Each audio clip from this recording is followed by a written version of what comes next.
this week portion called Korach. Korach is a name of a person. He was the son of Itzar, and the grandson of Keat, and the great-grandson of Levi. Levi is the son of Jacob. Of course, question been asked, how come Jacob does not mention? Because Jacob asked God for one favor. Don't mention my name with my great-grandson.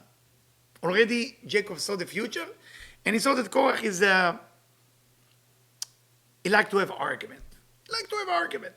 And Jacob was a man of peace. He always tried to find what can we do about it, that everybody's happy. Korach, most of the time he was right about what he say, but it's coming to an argument and it make all drama, everybody suffer, but he's right. So sometimes lesson be learned. Sometimes even if you're right, you don't have to make a noise. Don't fight for everything you're right. Because sometimes when you fight, that fight will bring out thing which is worse from the concept of you being right. I don't know if that makes sense to you. I mean, it's kind of deep. So let me first tell you the story and then we jump into the explanation. It's written by Korach took. We don't know what he took yet. He took, few people with him, Datan and Aviram too, the children of Eliyahu, On ben Pelet, also On ben Pelet from Reuven, and they went in front of Moses. And there were 250 in front of Moses. Those of you who don't know who Moses is, the leader of Israelite.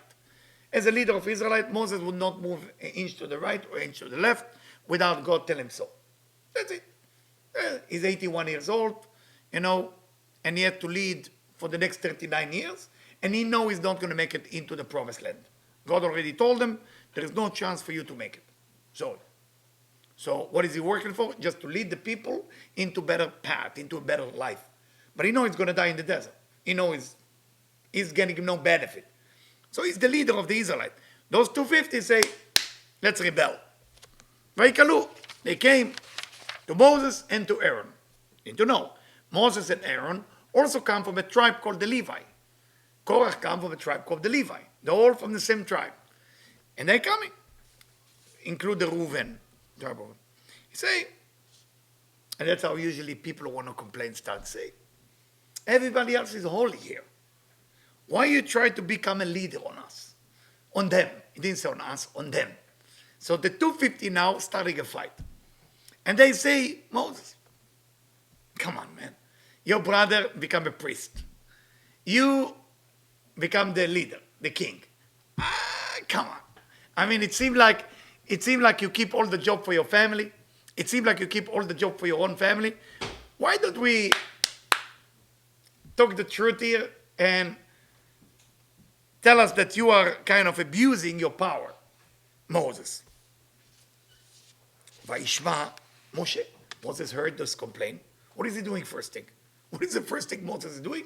You know what he does? He takes his face, put it in the ground. It's weird. Somebody's insulting you, talking to you, attacking you. You take your face to the ground? What is the ground going to do to you? There's zero result in that. What are you doing, Moses? He's a leader of millions of people. He put his head to the ground. You know how embarrassing it is for a leader? Can you imagine somebody complain about the President of the United States? At 1 second, find me a ground here in the White House, 1 second. He hit his face on the ground, and then he stand up, feel much better, say, okay, Korach, I want to talk to you about it. So, can you skip the ground phase? And look what the old commentaries say about Moses. Tremendous secret. And I hope we all can learn something from it. So Moses say, I know it's wrong. I know the 250 are lying. This is not true. But maybe that's my ego. It could be my ego. You know what? So let me crush my ego first. What is the worst way to crush your ego? Put your face into the ground. And then when you stand up, you have no ego. And now you can take it as a man. Before that, maybe your ego kind of disturbing. So maybe you should be quiet. Put your face. And for me, when I look at that, I say, wow, when I do it, I'm not sure. Put my face on the ground, is somebody talking to you? So God sent me an opportunity on Saturday afternoon. Usually during Shabbat, people like to drink. what else are you going to do? And they drink, you have arak, you have this. You finish one bottle, so somebody passed by, drunk, totally drunk. And he got me, you Eliyahu. I said, please, let me deal with it. Yeah. They start asking me all kind of questions. He doesn't want to answer. He just want to ask the question. But God sent me. And I don't think I put my face to the ground. I actually raised my ego a little bit up, which I was sorry for it after. But then when I felt it, I started asking him about his family. And then we become friends. And then he told me, okay, that makes sense. That's good. That's this. Sometimes in life, God will make you meet people who are going to be wrong 100%, but they're still in your life. I don't know if it ever happened to you. Like people are 100%, not 99 wrong, 100% wrong, but you need them. Why do you need them? Because it's part of the game. How can I handle that? Can I handle something like that? And I believe there is a lesson for us. There is a lesson. And what Moses is telling him, say, listen, I think God is the one who knows the truth. I'm a human being. I'm led by God. Let God. And whoever God decides to choose, he will choose. So what we're going to do, we're going to play a game. We're going to have everybody have machta, okay? And everybody will sacrifice in front of God. And whoever is been chosen, God will tell us who he was chosen. It's not my job to decide. Moses can decide, by the way. God tell him, whenever you decide, I'm with you. I said, no, leaving it for God. And what happened? And he said to them, stop complaining. Stop complaining is not healthy. It's not for you. Why would you complain? What are you getting by complaining? There is two types of complaint. Complain when you want to make life better for everybody, and complain when you want to make your life better. The second one, it's against spirituality. It's against. So, they continue. Moses starts feeling bad, but he doesn't lose it. He doesn't get angry. But he say, I don't know what they want. So everybody listened to Moses, and they did these spice sacrifices. And they also want to have their own sacrifice. They bought 250 of them. We're going to show you. And they put fire, and they put the spice, and they were waiting for God to decide. They're all believers. By the way, they're all spiritual, so don't judge them. We are not even reaching the dust that the shoes was walking on. So they're not regular people. They would just have an argument. And the argument was close to be right. It's just God didn't agree with them. Sometimes you are right, but it doesn't mean God agreed with you being right. I mean, yes, you're right. So what if you're right? It's like somebody told me yesterday, is that make sense what I'm telling you? I said, totally not, but I will still listen to you. So what? If in America, since I'm moving to America, the first thing they ask me, does that make sense to you? No. So what if it doesn't make sense to you? That makes sense to you, so I want to hear what you have to say. It doesn't have to make sense. It has to make sense. People who want spirituality to make sense. If spirituality makes sense, it's no longer spirituality. Will it make sense later? Yes, if you study more. Yeah. So it continues, the story continues. And then the cloud, which is the cloud of God, come down. Okay? And God speaking. He said, Moses and Aaron, I don't want you to do this game with them, and it was better, it was worse. Get out of here. I said, God, we want to protect them. Get out of here. Now, out. And I want to finish them right now. I want to kill all of them on the spot. And then they start begging for the 250 to stay alive. How beautiful it is. Moses and Aaron fall on their face together now. Say, God, we're begging you. They don't know what they say in the argument because they don't see the whole picture. That's what they're against us. If they would see, they would never go against us. Please have mercy on them. Don't kill them. And then they say, why would you kill them? One person did mistake, everybody has to die. Please, let us handle it. And God continues, said to them, please, out of these people. Out. They're affecting, their negativity affecting you. Out. And Moses say, give me just another chance. Look at the leader. He go back to those people. He said, listen to me. You're doing a mistake because he know that they're going to die in a few hours. So please, you're doing a mistake. And then he tell the people around them, please go away from them because the angel of death start dancing around them. You could see the angel of death around those 250, and they're going to die. And so everybody start going out, and Korach and the 250 standing still with beautiful clothes, showing everybody we are the boss. And then Moses look at God, if there is another chance. There's no chance. Angel of death, no chance. And then Moses say these words. He said, now you're going to know people. He talked to the million of people. Bazot tid'un, you will know. I didn't send myself to be your leader. I'm working for God. I'm a slave of God. I'm nothing more than a slave. I never came up with my own idea. Verse 29, I'm continuing, I'm reading from verse by verse. And you need to know, as God tell the mosquito what to do, God tell me, I'm nothing more better than anything. And if God opening the mouth of the donkey or an animal or anything, they open it because God says so. The same thing if the land want to open the mouth, the land can open the mouth. Everybody listened to Moses, and when he finished speaking, the land opened itself, and those 250 were swallowed to the ground, and the ground closed. On the way down, everybody heard them screaming. And what they say, look how beautiful it is. They say, Moshe emet, Torato emet, va'anachnu badaim. Moses is real. His Torah is real, and we are liar. And that's how they die. And they say because of that, the angel took their soul. And when the angel of death say, they are mine, I'm taking them to hell, and just say no.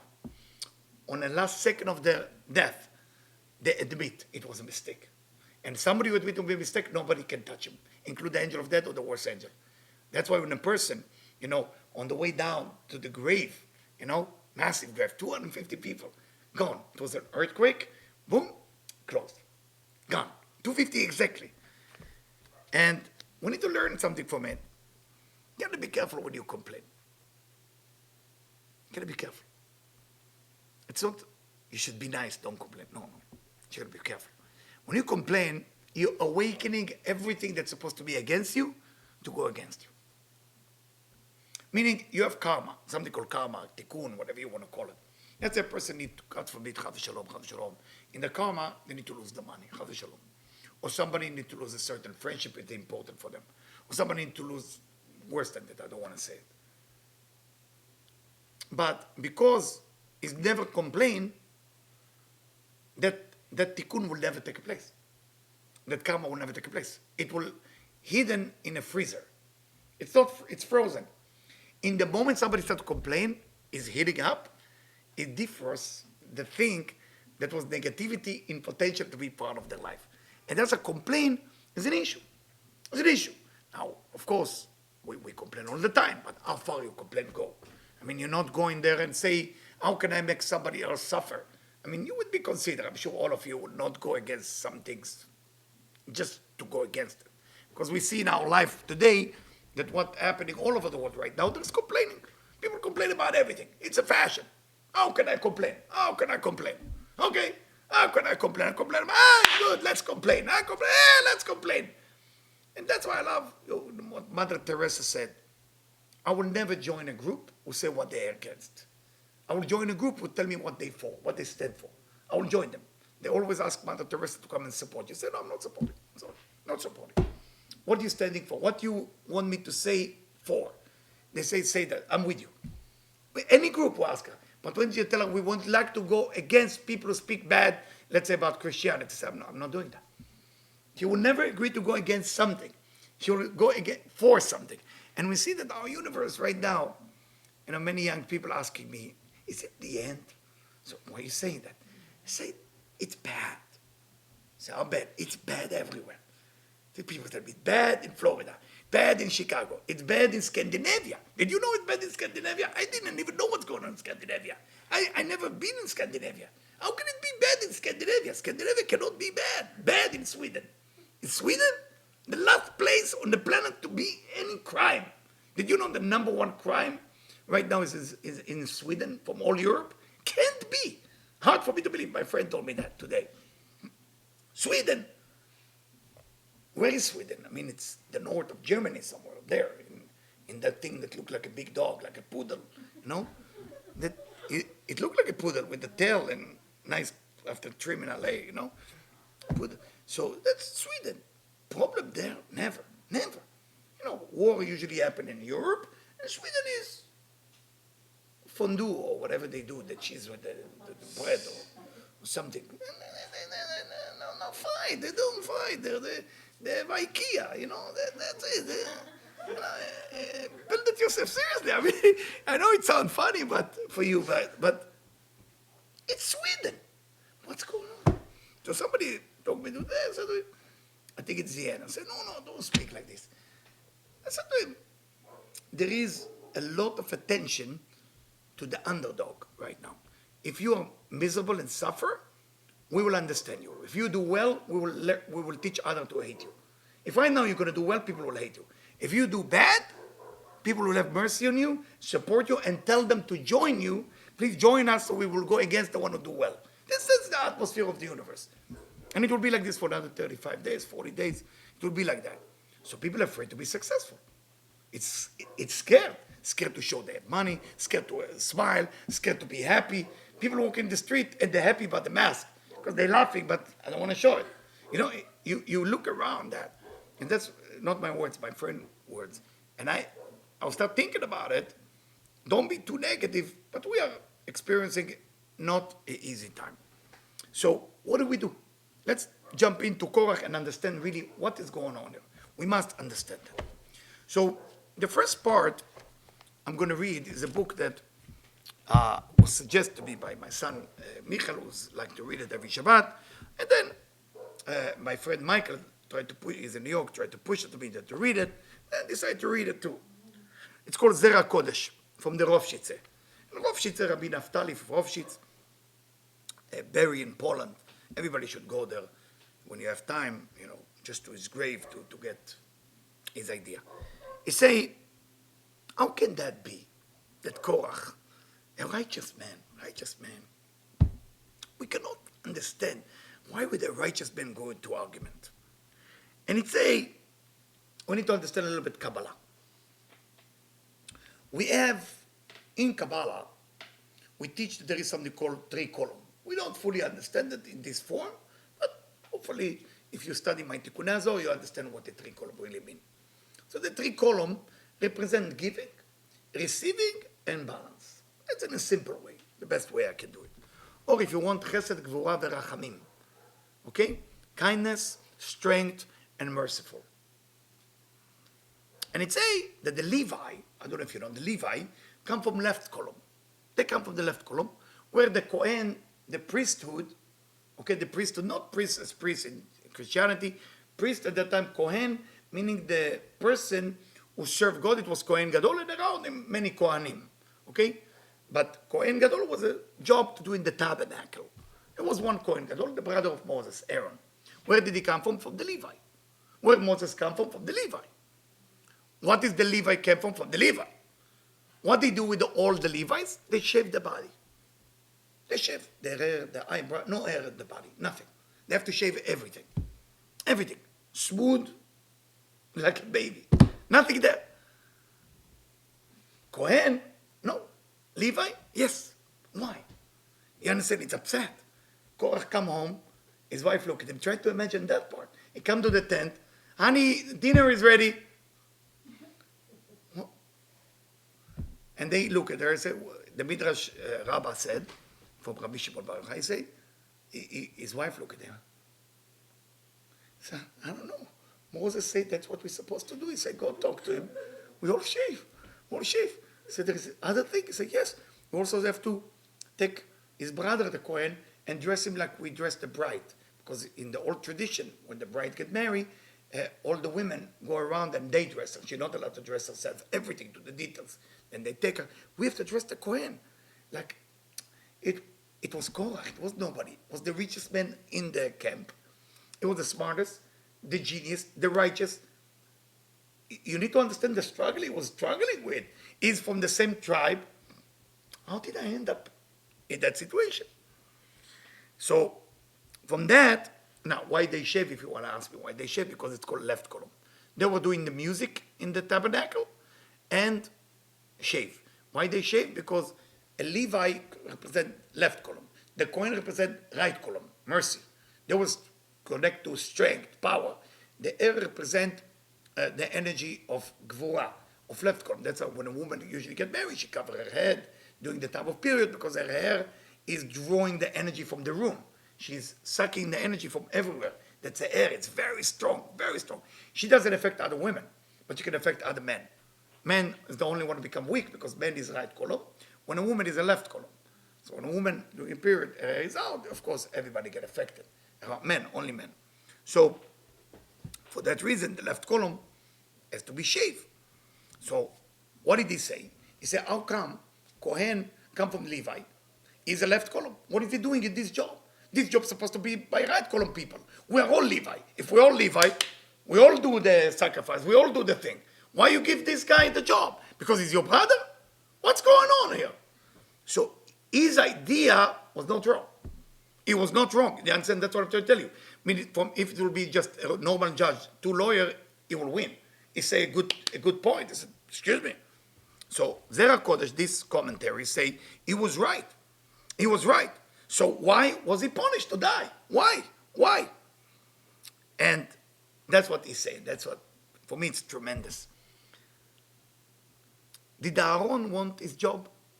And he answered, no. Aaron didn't want to be a Kohen. How do we know that? And he bring a verse from a different section. It say, when Aaron was about to sacrifice, God tell him, please come closer to the altar. Rashi, the commentary, say, why God tell him come closer? Because he was far away. He was asking himself, I am not the right person for this job. I know who I am. Doing the golden calf, I did some mistake. Doing this, I did many mistakes. I'm not a fit for this job. So he didn't feel comfortable. Moses, when God told him to be the king of the Israelites or the leader, he said, I don't know how to speak. I'm not so good with communication. I don't think I'm a fit. Both of them ran away from being a fit for their job. And that's what Naphtali of Rovshit, that's what Zera Kodesh said. Say, when you work spiritually, when you work with God, yes, there is thing that you're meant to do in this life.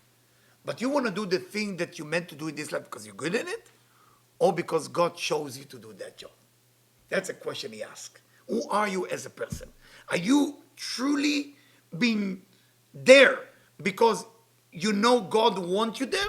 Or are you there because you're good in it? You're just good in this. What can I do? But sometimes we do the right thing based on our spirituality and what we should be doing, not just what's good for us spiritually. It's like, God, and always ask that question, do you want me to do that? I remember 5 years ago, I went to Hebron. I went to a grave of Abraham, Isaac, and Jacob with Debbie and some group. And I didn't know where really I'm going or where am I, what am I supposed to lead or do? Didn't know. I mean, I had some idea, but I didn't know if that's what God wants. Maybe it's a good idea, but not what the boss wants. And I went there to Abraham, Sarah, Leah, and Jacob, and Isaac and Rebecca. I said, listen, I'm about to do that. I'm about to open Vital. I'm about to teach. I'm about to do that. I just want to let you know, I'm sure you know, but help me if I'm on the right direction, and if not, stop me.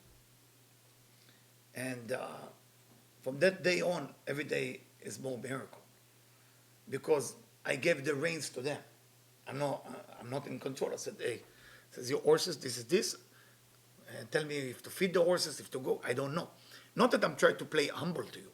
I just, like today, I would not do it. My ego went up, unfortunately, good and bad. There's good in it and there is bad in it. The good things, I can make decision much quicker. The bad about it, you have ego. Then, the ego was crushed to the bottom. It's good and bad. Bad, I cannot make any decision because I'm nervous. The good, the forces can truly help you because there is room to go. You understand? So, life, you mature, don't get angry with yourself when you find out you have ego. There's good thing in it too. But just learn to ask for help. Because real ego is when you don't know how to ask for help. People who don't know how to ask for help, normally Aries and Leo, if you have Aries or Leo in your chart, you can ask for help. It's a difficult thing for you. Ask for help. Not that you think you know better. It's just not comfortable. Not comfortable. in the old days when you drive a car with no, what do you call it, the navigation thing, used to be a big map quest, I think it's called, with the map, you look at the paper that's falling down and I have to pick it up. Yeah. Those of you who did a lot of driving like me, it's very difficult. You get the paper, and before that, you know what was? It used to be map. Just think, and you open it. And if you drive from, let's say, Pittsburgh toward New York, it's very difficult. The road is not exactly according to the map. They change things, and you don't find anything. And then you have to ask for help. And then come the real thing. Who do you ask? And the people you ask for help always have, let me help you. Always wrong.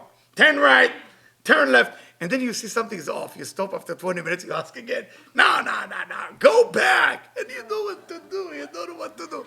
When the navigation invented, people ask me, what do you think about it? And I call it shalom bayit. You know what shalom bayit means? I say it brings peace between husband and wife. Okay? Why? Because you fight. You want to kill your wife want to kill you. It's basically what's going on. Those of you who've been married for that long, you drive. Say, no. And the wife say, ask for help. So I'm going to ask. I know what I'm doing. Remember, we get lost in the Hamptons. Don't ever get lost in the Hamptons without navigation. Never let it happen. And we are late for a very important meeting. And I have no idea. Dark, no sign. I don't know. I was in the army, so I look at the star. Where am I going? No idea where I'm going. No idea.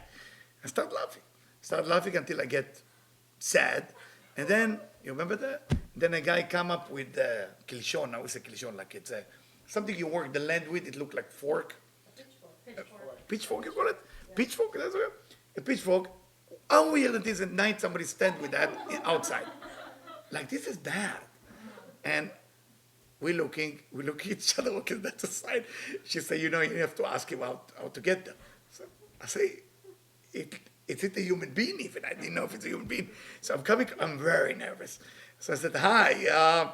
And these guys save us. It was, okay, go right, go left. He even drew it to me, and I get there. Sometimes, you got to lower your ego, like put your face to the ground so you can get that. Korach, he had a difficult time with the justice. Justice is not everything in life. So you have to see if that's what God wants. You might be right, but God doesn't want you to be right now. What are you going to do? You're supposed to be rich, but you're not supposed to be rich for the first 20 years of your life, or 30 or 40 or 50. Look at Kentucky Fried Chicken, right? When was it when he started? 78? When was it? I mean, could you do what he did? He never gave up. You go again, chicken. Was it God's will? I don't know. I mean, to eat fried chicken, maybe. I mean, I don't know if that's God's will. But maybe it is God's will that he will have money. I don't know the answer for that. But we don't know what God wants from you. And if you go with what your justice is, you're going to have a problem. There is a story that reminds me, when I'm speaking about it, there is something that comes to my mind. There's a story from the Baal Shem Tov. I will try to make the story short because I have more points I want to cover. And the story of the Baal Shem Tov is talking about that. When the Baal Shem Tov was about to die, he gathered his students around him. And he gave everybody a gift. So your gift is you're going to carry my cup of wine. Wherever you go, when you pour this wine, you do blessing, you give to people, they get cured from disease. This guy gave him the talit. This one get the tefillin. Everybody got something. So this guy is sitting aside. So your job is different. You will have to tell all the story about me, all the miracle I ever did, but you cannot live in one place. You have to travel because you have to meet a person. Finally, you're going to, he said to him, you're going to travel all over the world and you tell my story. And you go to the rabbi, and say, Rabbi, before you die, can I stay in one city and people come to hear the story? No. You got to travel and tell my story. So he looked and said, how come everybody got a better gift? This guy got a cup, wine. People come to him for kiddush, pour the wine out. This one have the book out. He come up to his wife and said, honey, we need to start. And in those days, I don't know if you know, it's a donkey and a wagon and the kids and you schlep and they had the kids. So, but that was his job. So the story goes like this, that he can't believe how he's going to make a living because they make a living from that. They pour the wine, $1,000, do this, that, money. So he go around and say, anybody want to hear a story about the Baal Shem Tov, the marketplace? Somebody stop by and give him $1, say, yeah, tell me a story. He can't make a living like that. The guy's like broken. So they told him, in Brod, it's a very fancy city in Poland, There is one rich man who actually willing to pay good money for a story about Parashat Korach. Said to his wife, I'm going. We're going to abroad. Say, oh, do you have money even to stay in a motel? He said, don't worry. This guy will let us stay with him for Shabbat, food on him, everything on him. All what we need to do, I have to tell the story of the Parashat Korach. And we have all the money we want for 2 years. She said, oh my God, this is great. So he said, she kissed him, goodbye, he's going to abroad, it's a long ride. He arrived abroad Friday afternoon, and the rich man and the CEO, they're taking care of him, please, make sure he get a shower, make sure give him lunch, whatever he need. This is Friday afternoon. So they go to the shul together to pray, and the rich man look at that storyteller and said to him, can you tell me before we start the prayer, like a little story, is an anti-pastor story. And we tell him, well, I'm not fully remember the story right now. So, okay, I understand you need to pray, so the pray make you forget. So, yeah, they pray, and they come home Friday night. And we come home Friday night, the rich man invite all the rich people in town. So I brought a guy, I'm going to tell you a lot of story. So the dinner is the fanciest dinner. This guy don't believe it. He's so hungry. He never saw food. Like, he keep eating. So all the rich people look at that poor man who eating so much food and say, well, that's a storyteller. Let me see what he tell. So he said, let him eat. He come a long way. Eat. After dessert. Dessert, we serve a little tea. And they all look at him and they take him to another room. Say, please, let's sit down. Say, please. And he look, and he doesn't know what to do. Nothing. He cannot even remember one story. He start like, and the rich people look at the rich man, and they tell him, how much you pay this guy? Say, they didn't pay him yet, but I promised him 1,000 gold coin, which is a lot of money at that time, for 3 years of money. So he said, and you're going to pay him for that? I said, I mean, I want to give him a chance. Yeah, I was waiting for it for 20 years to find one person who can tell me a story about the Parashat Korach. They told me this is the guy. So everybody left. I said, please check that deal. I think something is off. And the rich man stayed. The poor man comes, I'm really sorry for embarrassed. I'm really the guy. So, I believe you, relax. I believe you, maybe you pressure, maybe you eat too fast. It's all okay. Morning is coming. Okay, again to pray for the Torah. So you got something, story. Nothing. Say, pray, let's pray. Come back home. You have lunch, just 2 of them. No guests.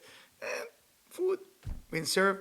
And you see that the rich man is kind of sad. He's already upset. He's eating his soup. And looking like, I have to be with this guy. I have no place to go. He come all the way. So he doesn't talk. He go to his room. The mincha coming. They go pray. No ask a question. And then Saturday night. This is Havdalah. You know, like that's the end of the Shabbat.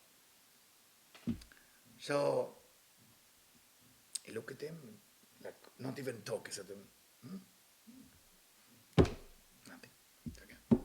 So they say goodbye to each other. He gave him and said, listen, you came all the way. I want to give you at least 100 gold coin. It's not nice of me not to pay something. Here's 100 coin. If story come to you, your 1,000 gold coin is still yours. Whenever you come. It's going. The poor man is so embarrassed. So embarrassed. His Rebbe, the Parashat, the famous Rebbe in the world, told him to be, that's his mission, and he cannot do it. He's crying. He said, Master, please talk to God to put the memory back. This is my money. That's how I was supposed to make money. Help me. Nothing. So he go, he get far away, 1 hour ride. And he go. Suddenly, he remembered the beginning of a story. He said, I cannot go back with the beginning of the story. And then he forgot. Then he remembered the middle of the story, but he forgot the beginning. So, oh my God, I don't know what to do. He said, you know what? He turned the donkey, the horse, and he, as fast as he can, go back. So now this is midnight. He knock on the door. So the maid is not there. Nobody's there, just the master. And the master come with his robe. You know, the door say, are you okay? Did you get lost? Everything is okay? Say, I don't know how to start the conversation, but I will tell you this. I don't remember the beginning of the story. I don't remember the end. I have only the middle. Would it be okay? So listen, I'm smoking my pipe now, the tea. Why not? I make you a tea if you want a pipe for you. We sit together. You go ahead.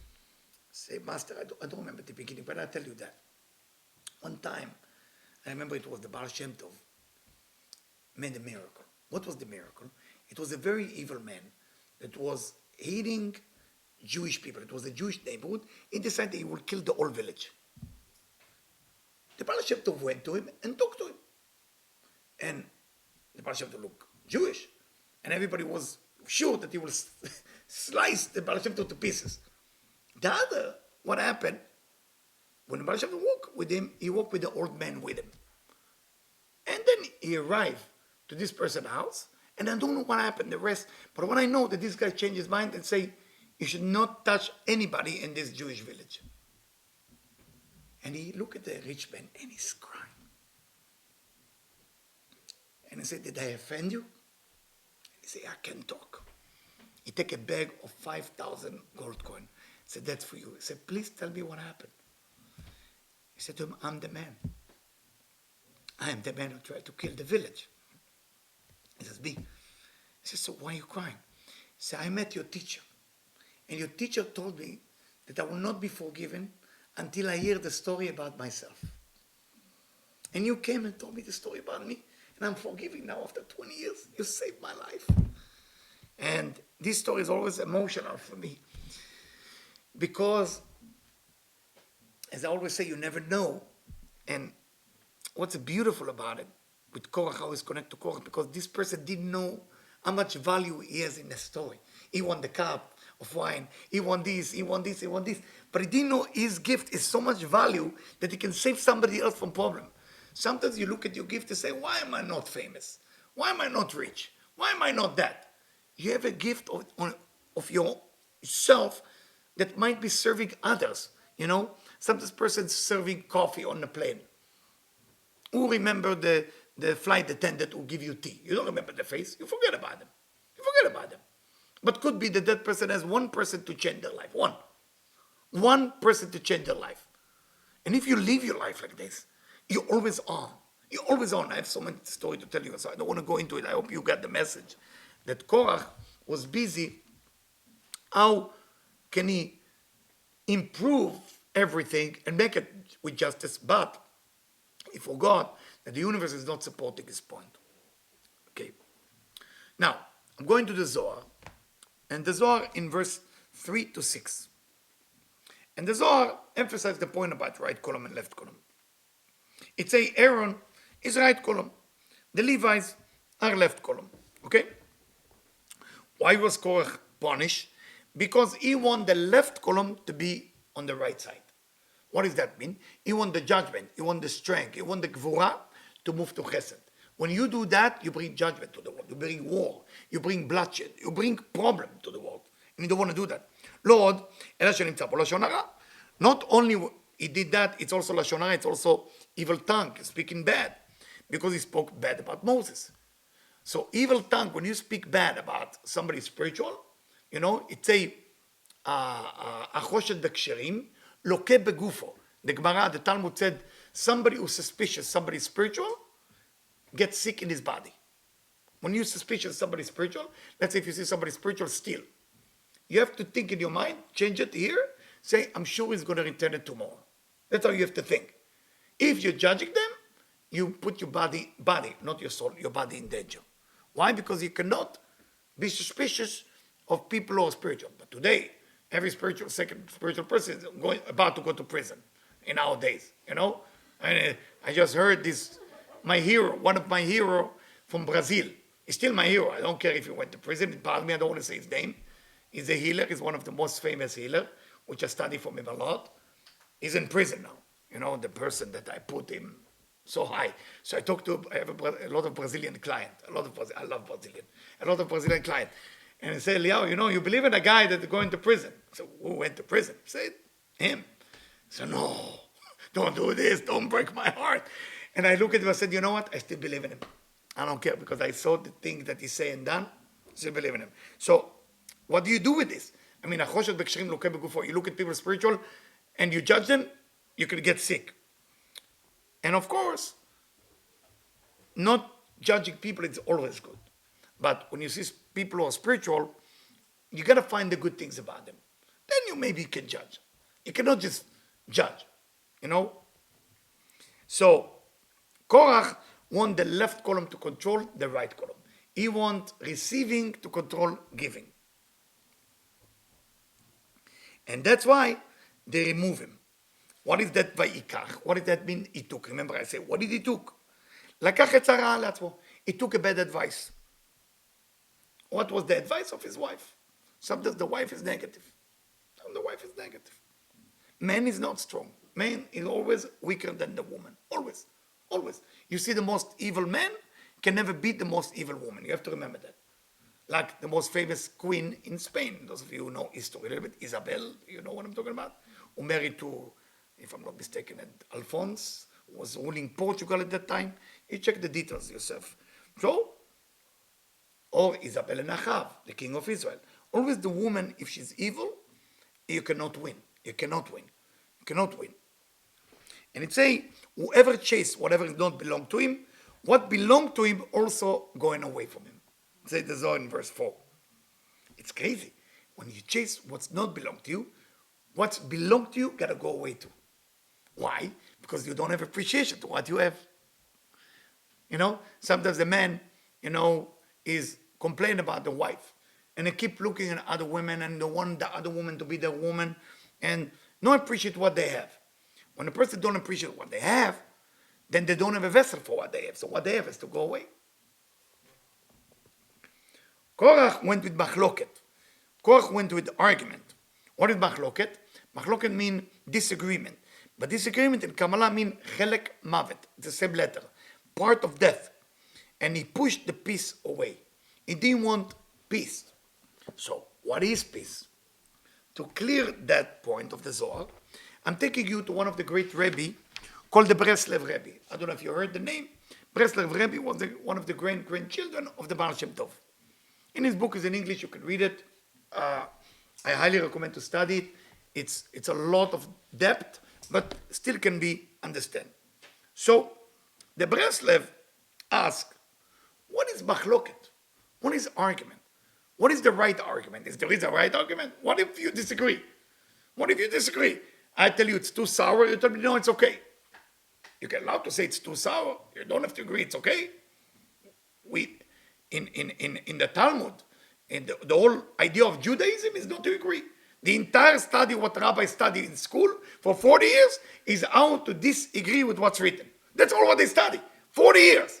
That's all what they do from morning to night. Reading books that talk about, I disagree.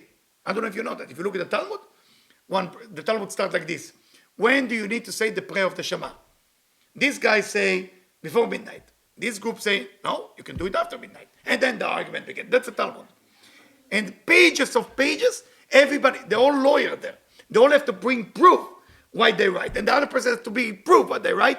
And in the end, whoever has the proof, that's what's called the Jewish law. So the Jewish law based on pages of argument, from thousands of argument, until that's why it's so beautiful. You're not allowed to come up with the Jewish law until 1,000 rabbis have an argument, clear it out, and everybody shake hands and say to you, you're right. It's so beautiful. You know, that's what the Talmud is. That's why in Israel, when you become a lawyer, you have to study Talmud a little bit. You have to learn to debate. You have to learn how to bring debate. That's why Israeli lawyers are very good. They know how to take from here. And you never write until you prove that you're right. It's not about being right. They don't care about being right in Talmud. Can you prove it? And there is area in the Talmud that say when Messiah will come, then we know who's right. There is area like this. No answer. They tell you there is no answer. It's called Tishbi or Teko. It's called Teko. Teko means it's equal. It's this, but it's initial for Tishbi Yetaretz Shelot V'Bayot. Kushiyot V'Bayot. Tishbi means Eliyahu Navi. We'll clear it out when the Messiah will come. What's going to happen? It's so beautiful. So what is the Likutei Moharan or Rabbi Nachman Breslev? It's a machloket. There's two machloket, two argument. There is argument for the Shem Shamayim. There is argument for the sake of doing good for everybody. And there is argument for doing good for you. You have to check when you argue with people, what's your purpose? And as I said Saturday, I wasn't right at the beginning of the conversation. Then I changed and I was able to turn things around. And it says like that. לא זזו משם עד שנעשו אוהבים זה לזה. When you're getting into argument, before you start, you have to ask yourself, are we both love each other? And you cannot move from that place until you're in love with each other. Then you can have the argument. It's okay, it's allowed. But it's say you cannot move from that place. You cannot go and say, we talk about it later. No, stay. If you have an argument, first, the mission is to love each other. Now you can have an argument, if you want to do it now. But you cannot avoid it. Because if you want to have an argument with somebody, there is a reason. Because you love each other, but you don't know it yet. It's very deep. I know it's very deep. And it says like this. If you did it for the right reason, it will last. Like love. Love that is for the right reason will never disappear. And Moshe Rabbeinu come from Sephirah of Da'at. Da'at is above Chesed and Gvura. It's above left or right or center. Moses came from a place that right, left, and center, it's above that things. There is a place where there is no right and left. There's no Gvura and Chesed. And if you take the word Moshe, Mem, Shin, A, is Machloket Shammai Hillel. Machloket, the argument of Shammai and Hillel. There is two rabbis in the Talmud that always have an argument. Always fighting. Always. And for example, why the mezuzah, when you go to people's home, the mezuzah is like this? Why it's not like this, straight? Much nicer. Or like this. Like this. Can you put it straight? No. Every rabbi will tell, no, it gotta be this. Tell you why. Hillel said you gotta do it this way. Shammai said you gotta do it this way. What are you gonna do? You have to agree with both of them. Why? Because they have the most amount of argument, but everybody, every one of them, want the other person to be right. That's what we call a true argument. Hillel, when he was speaking about Hanukkah, like how to light the candle, he say, you start with 1, you end up with 8. Shammai say, no, you start with 8, you end up with 1. When you ask Shammai, you agree with Hillel? Say, I hope he will be right. When you ask Hillel, what do you think? I said, I hope Shammai will be right. This is how it needs to be. But then they have an argument. They will never get out of that. But the purpose to have an argument for the sake of looking for the truth, what God really wants from us. Not that I will be right, so I will be better than you. I will be right because you don't know anything, and I know. That's what the Breslev Rebbe bringing us. So if you want to be Moshe, Moshe was representing Shammai and Hillel together. When two people living within you. And he continued, ולבוא, so how do you get to this level? as the Breslev Rebbe. צריך לזכך ולתאר את השמיים שיהיו בחינת על פי שמיים כדרות. You have to purify the sky, heaven, yourself. לזכך ולתאר את השמיים על ידי הנחה באמת. How do you purify it? How do you do it? You say הנחה. How do you say הנחה? How do you call it in English? What? Sigh. A sigh. You have to do a sigh. Like a sigh. A sigh tea or... S-I-G. Wow, a sigh. I didn't know there was one. Why you have to be... Why you have to do that? Because your heart that is pumping is the beginning of everything. And everything that you carry in your consciousness, in your life, everything you carry is in your heart first. This chakra, here. And when you hear your pulse all the time, that pulse is going to every organ of your body. Your whole body feeling that pulse. Boom, boom, boom.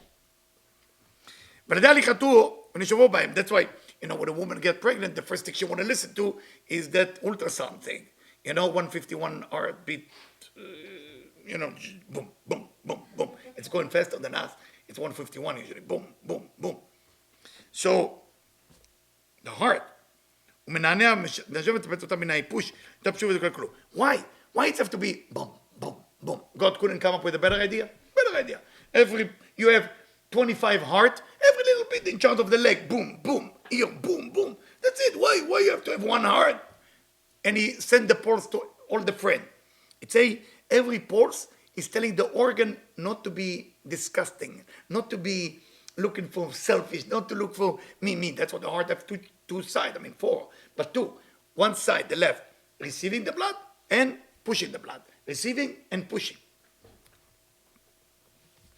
I hope it's not too deep for everybody, and I'm sorry, but I want to teach it because it's very... Okay, whatever you say. Oh, okay. So what do we do? And most of the heartbeat is in your hand. which you know when you check the pulse. And a doctor, not a doctor of today, but there is a way Chinese do one level when they know kidney, liver, this, that, and there's another level from the Ari that those of you who work to Kabbalistic healer, there is another way to know what exactly the person did wrong and what's the fixing for it. You know it exactly. If it's Chirik, Shva, and Kamatz, it depends on that. I cannot go into details with that. So, because you know what the heart is saying. So the heart has to be ordered. It's got to be in order when you do that. But when you've been attacked by the snake, when the snake attacking the heart, no, not physical snake, spiritual snake, then you become sad. Sad. Sadness comes from the heart. Depression, sadness. And when you get sadness, then the heart will not beat the same way as before. It's a revelation, guys. Sadness can be the cause of all problems. It's a shocking. And then your organs become heavy. The whole organs become heavy because there is no pulse going to every organ. And you continue. And when it's become heavy, then that heaviness from the organ affecting back the heart. But when you say the anacha, what do you say? How you say? Sigh. When you sigh, then you are awakening your power back, and then you will save yourself from being depressed and sad, and then the heart start to beat as it before. But still, how do we go about it? Where do we start? And I put the answer here. Okay.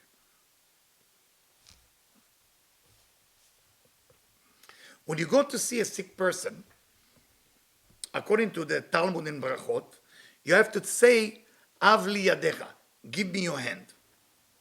Give me your hand. Give me your hand, and you take away from them part of the disease. Okay? But why the hand? Because in the hand, the pulse, you feel the energy of the person. And he continued. What makes people who sick falling down more than how sick they are? There is two types of disease. There is the physical disease itself, and then there is a disease after the person gets sick when he stops believing he can get out of it. Two diseases. One disease is the disease itself. Second disease, לא יאמין בחייו. היינו שאין שום אדם מאמין שיחיה מחולי זה. כן רפואתו, למכתו. He doesn't believe he can get out of it. So, now we have a problem. The person becomes sad. The heart makes the person sick. The person gets sick, now he has to have anacha, he has to have sigh. He has to put himself on, and motivate back to believe, only to believe he can get out of it. Now, and then, at that moment, the only way out is to believe that you can make it. So what do we do? להקים אמונה נפולה. What do we do? How do we do it?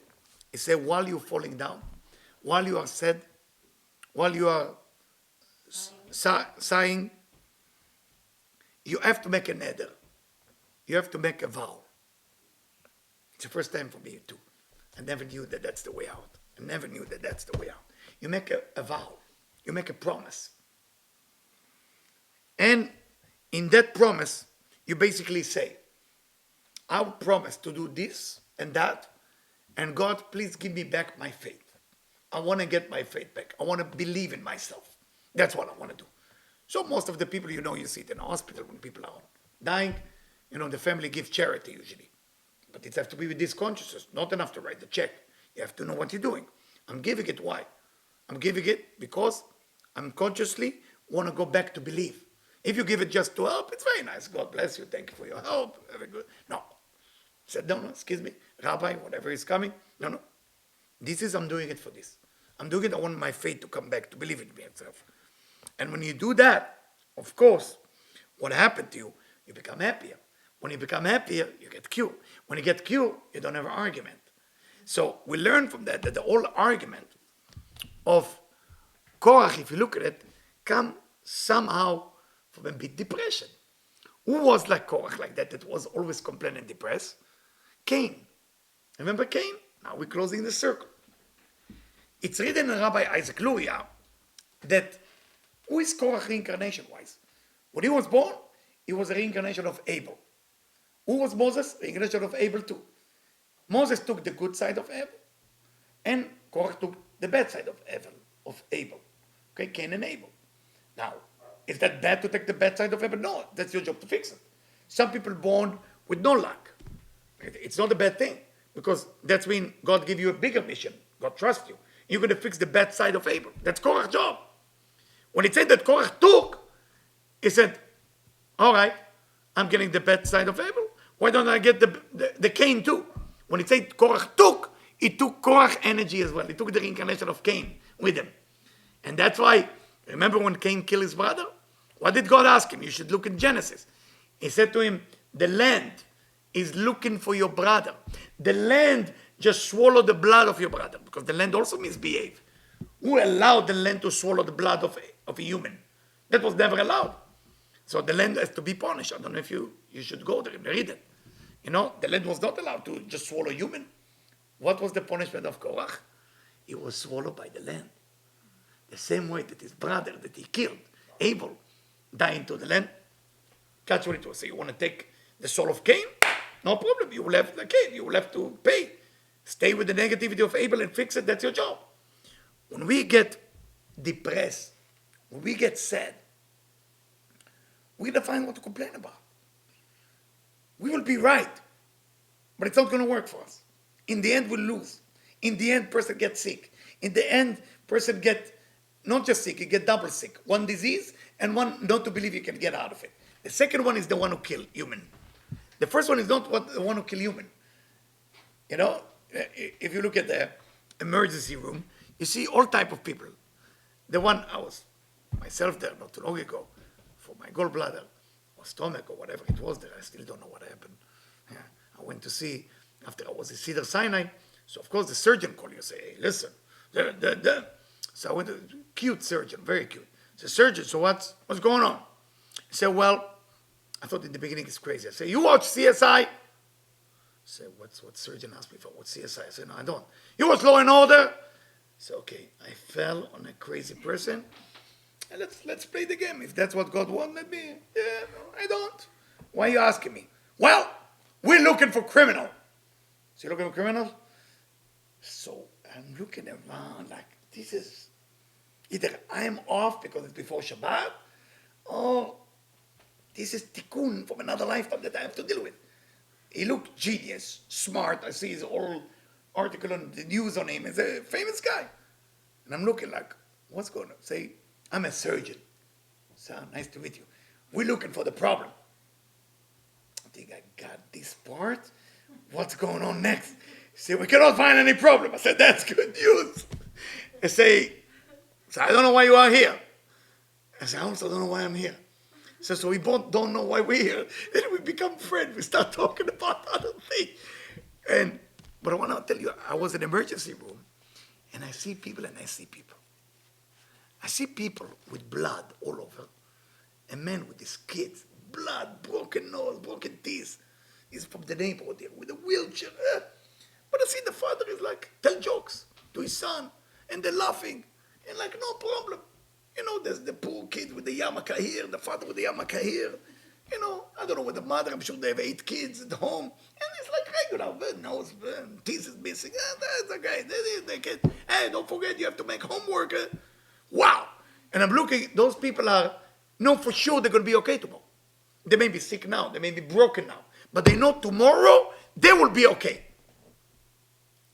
If you join that type of consciousness, even if you're going to the bottom of the bottom of the bottom of your misery, you know you're going to be okay. Then something rises you. If you're not capable to get to that level, you got to give charity, you got to give something. You have to make a nether.